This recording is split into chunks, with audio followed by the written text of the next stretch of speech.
Kutipan babat Tanah Jawi tentang pemberontakan Trunajaya, episode ke-6. Pasukan Trunajaya bersiap menyerang kota Raja Mataram.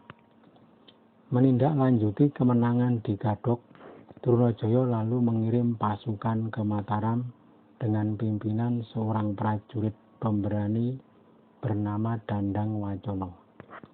Pasukan Madura melalui Jipang menuju Jogorogo, lalu menuju ke Pajang. Pasukan mancanegara dan Madura berbondong-bondong dipimpin Dandang Wacana. Pasukan Madura ulahnya menakutkan. Negeri Pajang yang mencoba melawan tak kuasa menahan gerak laju pasukan Madura. Negeri Pajang sudah dikuasai. Orang-orang takut kepada pasukan Madura yang sepak terjangnya seperti banteng mengamuk. Dandang Wacana mencapai Kajuran dan menemui Panembahan Romo, lalu menggelar pasukan di Kajuran. Mereka telah menaklukkan wilayah yang dilewati sejak dari Jipang, Warung, Grobogan, Bluro, Japan, dan Jogorogo. Juga Magetan, Madiun, Ponorogo, dan Kaduang telah takluk. Sang Raja Amangkurat Agung di Mataram mendapat laporan bahwa pasukan Trunajaya telah menguasai Pajang. Panembahan Romo di Kajuran telah bergabung dengan pasukan Madura dan menggelar barisan di Kajuran. Sang Raja sangat murka, segera menggelar pertemuan dengan para punggawa. Pangeran Adipati, Pangeran Singosari, Pangeran Puger, Raden Martosono, Pangeran Blitar, Pangeran Pringgoloyo, Raden Wirosawiri, Wiratmejo, dan Wiromanggolo telah hadir di hadapan Sang Raja. Sang Raja berkata, "Kalian pergilah ke Kajuran menjadi wakilku untuk menyelesaikan pemberontakan Panembahan Romo. Kalau mereka sudah kalah, semua orang Kajuran bawalah ke Mataram. Anakku Puger dan Singosari ikutlah, juga Dinda Pringgoloyo, Ki Blitar dan Mangunagara, kalian juga ikutlah. Segera pukul tanda perang dan berangkatlah sekarang." Yang mendapat perintah menyembah dan segera keluar melaksanakan tugas. Semua sisa pasukan Mataram dikerahkan ke Kajuran. Gerakan pasukan Mataram terlihat seperti gelombang samudera. Sepanjang jalan penuh dengan pasukan Mataram sampai meluber ke desa-desa sekitar jalan. Laju pasukan Mataram sudah sampai di Taji.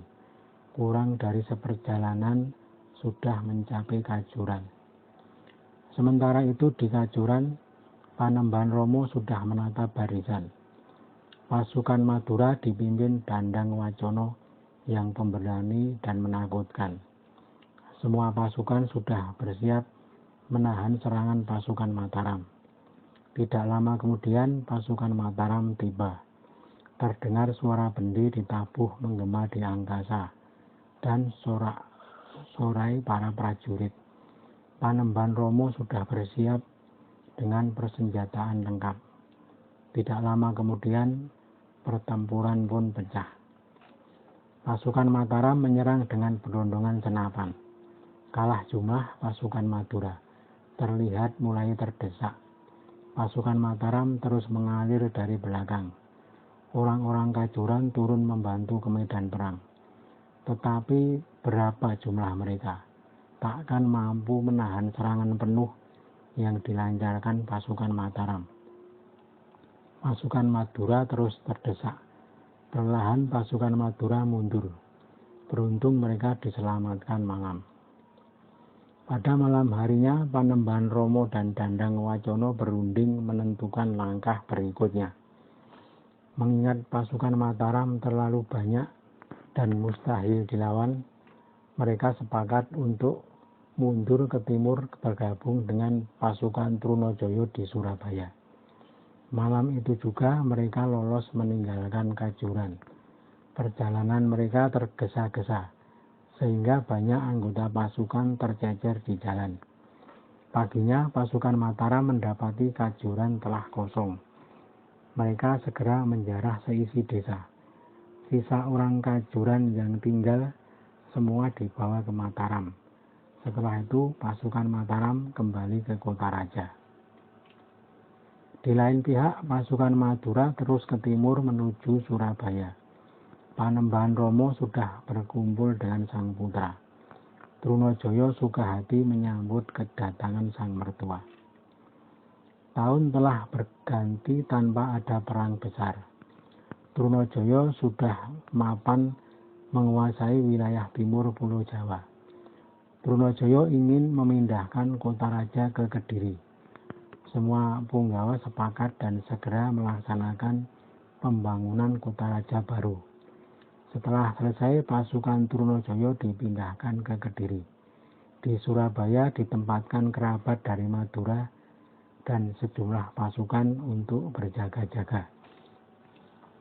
Setelah mapan di Kediri, Trunojoyo dan Kraing Galengsong sepakat untuk kembali menyerang Mataram.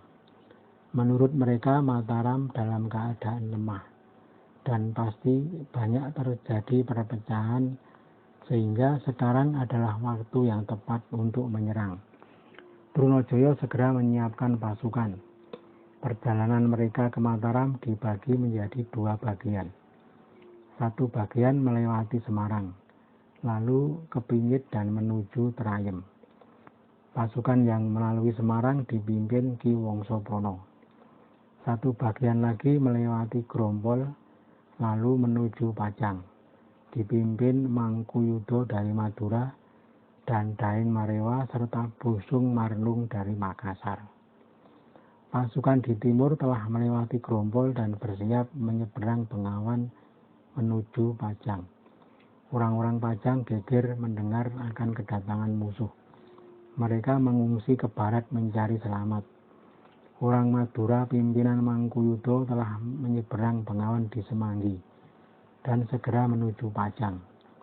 Para kepala desa di Pajang sedianya hendak melawan. Tetapi begitu pasukan Madura dan Makassar datang, mereka dilibas tanpa daya.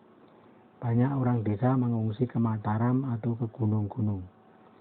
Tak butuh waktu lama, Pajang telah dikuasai oleh pasukan Madura.